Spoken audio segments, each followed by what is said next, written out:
karena memang tak mudah ya kalau kemudian harus dipindahkan semuanya. Terhadap bagaimana mobilitas itu adalah benar-benar kunci dalam pekerjaan mereka. Jadi ternyata diingetin lagi nih kalau ternyata tiap profesi perorangan pun juga punya dampaknya, mereka masing-masing punya responnya. Tadi juga sempat disinggung-singgung nih berapa kali bahwa ada perubahan cara bekerja, cara berkreasi dari teman-teman pekerja kreatif, ada proses adaptasi. Nah, mungkin selanjutnya kita bisa nih ngobrol-ngobrol sedikit nih tentang perubahan-perubahan dan adaptasi dari pekerja kreatif ini untuk survive nih di masa pandemi. Mungkin aku mau tanya nih sama Mas Oki nih, gimana sih Mas bentuk-bentuk adaptasi atau inovasi yang akhirnya dilakukan sama pekerja kreatif? Tadi kan seperti disinggung sedikit tadi sama Mbak Novi, sama Mbak Ririn, bahkan sama Mas Ragil. Gimana tuh Mas? Oke, terima kasih Magda. Mungkin saya memberikan contoh mungkin kasus musisi ya, yang kemarin juga menjadi informan penting dalam riset kita ya. Nah, yang pertama saya kira menarik untuk melihat bagaimana kemudian musisi itu sendiri ya sebagai bagian dari arena yang lebih besar dalam ranah industri kreatif ini juga tadi sebagaimana menyambung Mbak Novi dan Mbak Ariane itu mereka juga diverse juga ya, perannya itu juga diverse ya. Yang pertama mungkin peran dalam arti kemudian mereka memainkan peran apa dalam ranah musik itu satu. Yang kedua juga perlu saya tambahkan juga bahkan di dalam ranah yang spesifik itu pun ya atau sub kreatif itu pun misalnya dalam musik itu juga tidak flat ya, tidak merata juga dalam peran itu bertingkat juga kan gitu. Ada yang mungkin dia produsernya, ada juga yang mungkin manajer di musik itu, ada yang pemainnya saja, ada arranger, ada yang bawain alat ya, ada yang tukang mixing, ada mastering, kan banyak sekali ya di dalam satu sub saja itu sudah sangat kompleks. Nah, seringkali juga di dalam satu sub itu selain bertingkat tadi ya, ada tingkatan selain karena peran ya dan sebagainya, juga sebenarnya karena kemudian sudah sejauh mana mereka berkecimpung dalam dunia musik itu ya. Seringkali kan ada yang kemudian mungkin sudah mempunyai track record yang panjang dan juga mempunyai apa ya istilahnya kemudian rekognisi yang lebih, tapi ada juga yang mungkin lagi membangun karir kan gitu ya. Ada yang di tengah-tengah ya membangun tapi kemudian COVID, kemudian gimana caranya dan sebagainya. Nah, tentu saja itu penting untuk melandasi dulu bahwa kemudian inovasi yang mereka lakukan itu akhirnya juga berbeda-beda di antara berbagai macam posisi-posisi dan juga peran itu gitu ya. Tapi yang menarik kan saya kira memang kemudian bagaimana yang pertama saya kira juga kalau dalam di informan kita ya itu kan ada yang memang dia bergerak di dalam industri rekaman, tapi ada juga yang memang sebagai session player.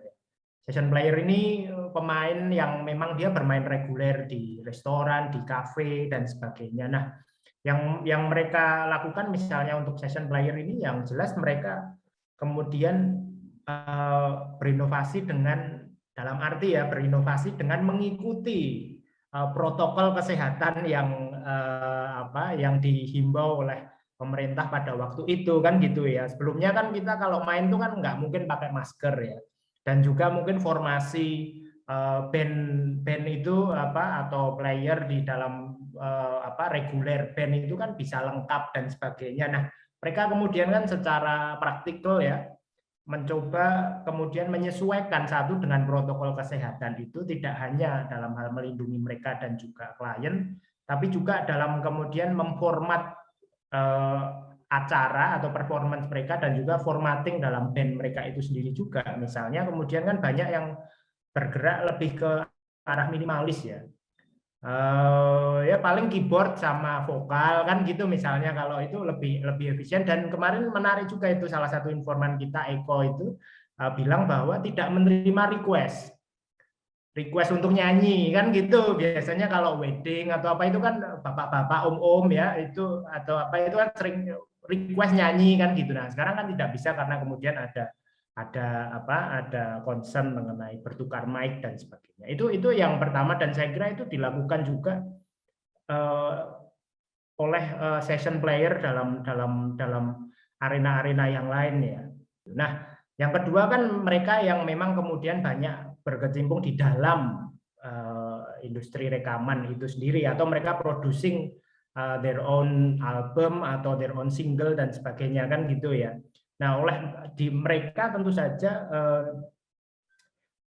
pada waktu itu ya saya kira kemudian tidak ada opsi yang lain kecuali kemudian memproduksi musik yang memang kemudian ditujukan untuk konsumsi di ranah digital itu kan gitu ya, di ranah digital itu. Nah, kalau kita lihat lebih lanjut lagi juga banyak muncul sebenarnya kemudian karya-karya musik yang mempunyai topik terkait dengan pandemi gitu ya. Nah, saya kira itu menarik untuk apa ya, untuk kita lihat juga kemarin itu dari apa inovasi-inovasi yang dilakukan oleh para musisi terutama gitu. Mungkin contoh yang lain mungkin Ragil bisa menambahkan lebih lanjut. Oke, aku nambahi sedikit dari cerita Mas Oki tadi tentang musisi. Kalau dilihat secara umum, ketika banyak sekali variasi di dalamnya, mungkin dua bentuk adaptasi yang ditemukan di awal. Yang pertama, teman-teman yang mencoba untuk tetap stay di industri kreatif. Jadi Mas Oki memberikan ilustrasi tentang teman-teman musisi, teman-teman fotografer juga. Jadi teman-teman pekerja kreatif yang mencoba stay di industri kreatif ini, mereka mencoba untuk memperluas horizon kerja mereka. Teman-teman musisi tadi mencoba untuk berarti protokol nih, apa aja yang harus dilakukan disesuaikan. Teman-teman fotografer misalnya yang biasanya di wedding, di event-event besar, mereka mencari cara, semua orang sekarang pindah ke online, produk-produk dipotret di online, deh. Terus mereka mulai mencari project-project teman-teman yang punya produk, yang punya bisnis, mereka tawari produk mereka, yaitu foto produk. Dari yang sebelumnya mereka ini fotografer event gitu, wedding, acara musik mungkin, lalu mereka potret produk. Teman-teman di film misalnya, tidak boleh syuting besar-besaran, yaudah deh kita bikin naskahnya disesuaikan, lalu di syutingnya yang minimalis tapi tetap punya satu artikulasi yang dan beberapa misalnya pertunjukan tadi sudah disinggung sedikit di awal.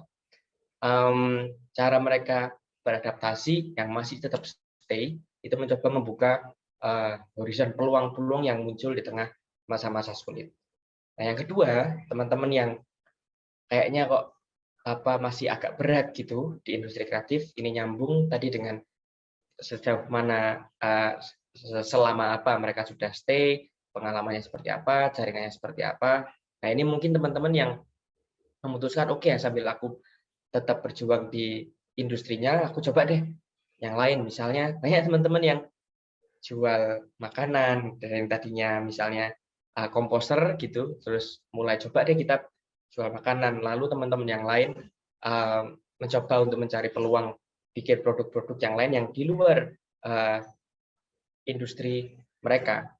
Nah, yang kedua ini yang perlu kita refleksikan lebih jauh, karena kenapa teman-teman harus melakukan hal lain di luar industrinya? Karena barangkali availability peluang yang ada di sekeliling mereka itu nggak banyak. Nah, kalau peluangnya nggak banyak, mereka beberapa dan mulai berpikir, apa aku meninggalkan industrinya ya? Apa aku nggak mulai kerja kreatif lagi ya? Nah, itu nanti ke depan yang hari ini misalnya kita ketika pandemi itu sering bilang, wah di rumah aja dengerin musik, nonton film, baca sastra, diselamatkan oleh karya-karya teman-teman pekerja kreatif. Nah, tapi persoalannya siapa yang nanti akan menyelamatkan teman-teman pekerja kreatif ketika karya-karya mereka menyelamatkan banyak orang dari kesendirian misalnya. Nah, itu yang mungkin perlu kita refleksikan sama-sama bahwa dari mood of adaptation mereka, dari cara mereka beradaptasi, itu ada yang berjuang untuk stay di industri kreatif dengan segala macam inovasi yang mereka lakukan di industrinya. Kira-kira dua itu, Mak. Antara yang coba stay dengan yang teman-teman yang coba stay, namun juga melakukan hal lain di luar industrinya. Oke, berarti tadi dari jawaban Mas Oki sama Mas Ragil ini sebenarnya awalnya kayak sejauh mana sih gitu, atau mereka udah berapa lama berkecimpung, kayak udah main seberapa jauh loh kayak gitu ibaratnya kan gitu. Nah, tadi juga sempat di highlight juga sama Mas Ragil tentang dua pekerja kreatif yang memang stay dan melakukan inovasi baru, dan ada juga pekerja kreatif yang stay dan ingin berjuang untuk tetap stay. Jadi kayak gitu. Dilihat juga tadi sempat disebutkan tentang peluang kayak gitu. Sebenarnya pandemi ini itu bisa juga dipandang ini sebuah hambatan atau peluang kayak gitu. Bisa jadi ini menjadi hambatan apabila ternyata si pekerja kreatif ini tidak memiliki peluang-peluang yang cukup banyak, tapi juga menjadi peluang yang besar apabila tadi yang dibilang sama Mas Oki, ini justru pandemi jadi momentum nih untuk pekerja kreatif berkarya atau mungkin mengkritik kondisi pandemi saat ini kayak gitu. Tadi salah satu hambatannya besar atau misalnya besar kecilnya peluang yang oleh pekerja kreatif. Kira-kira ada lagi nggak sih Mas Ragil, Mas Oki, hambatan yang dihadapin sama pekerja-pekerja kreatif ini? Saya lihat ya perkembangannya para pekerja kreatif ini ya, misalnya saya ngambil contoh yang musisi tadi ya, itu mereka kalau saya menggarisbawahi ya mereka refleksif ya. Nah, kalau dari saya terminologinya mungkin refleksif, mereka ngimprove sebenarnya untuk bagaimana kemudian secara berjejaring maupun berdasarkan kemampuan mereka sendiri, mereka mencoba serefleksif mungkin untuk beradaptasi, termasuk dalam hal tadi ketidakmampuan untuk mengakses mengenai arena digital itu tadi kan gitu ya. Itu saya kira kemudian juga hambatan dan juga tantangan ya, bagaimana kemudian memahami aturan main di dalam ranah digital itu supaya mereka kemudian bisa paling tidak mendapatkan benefit dari pergeseran ke arena digital. Mungkin itu secara singkat dulu. Ragil bisa menambahkan, silakan. Yang pertama, teman-teman pekerja kreatif itu suka nongkrong, bahkan kalau memproduksi karya juga dari nongkrong, lalu jadi ngobrol terus jadi karya yang juga itu beberapa sifatnya offline, dan itu sangat menubur dalam diri teman-teman. Nah, pindah ke platform yang lain, nongkrongnya agak sedikit terkurangi, lalu cara mereka berproduksi juga tubuhnya agak lepas dari karyanya itu. Ada satu penari muda yang bilang, gimana ya, nari di depan layar itu beda dengan nari di depan manusia misalnya. Nah, itu yang menjadi salah satu hambatan aja, bahwa ketika produksi itu biasanya nongkrong, dan nongkrong itu menjadi salah satu cara yang sangat lekat dengan teman-teman pekerja kreatif. Lalu ketika nongkrongnya hilang, maka itu menjadi satu pertanyaan besar juga untuk teman-teman pekerja kreatif. Sehingga kalau ditanya soal hambatan, nature dari tubuh yang dimiliki oleh pekerja kreatif ini, yang itu menjadi satu hal yang menantang bagi teman-teman untuk terus tubuhku akan kemana setelah ini, gitu kira-kira. Oke, tadi sempat disentuh nih yang berubah juga adaptasi menjadi hambatan adalah nongkrong. Tadi Mas Ragil sempat ngobrol kan, nongkrong nih sebelumnya tuh kayak nongkrong tuh jadi proses juga brainstorming, berpikir pekerja kreatif kayak gitu. Berarti apa ya, ritualnya kah gitu untuk mencari ide-ide lebih tentang ide-ide kreatif tadi. Tadi juga sempat disinggung sama Mas Oki tentang berpindah ke digital, nyambung nih kita ngobrolin tentang gimana sih pekerja kreatif yang sekarang banyak akhirnya pindah ke digital kayak gitu. Mungkin Mbak Anissa bisa ceritain nih, apakah semua pekerja kreatif ini itu sebenarnya bisa nggak sih Mbak harus pindah ke digital gitu? Menarik, karena kalau jawaban pendeknya bisa. apakah kita membicarakan benar-benar peduli gitu, apakah kita peduli dan apakah kita perhatian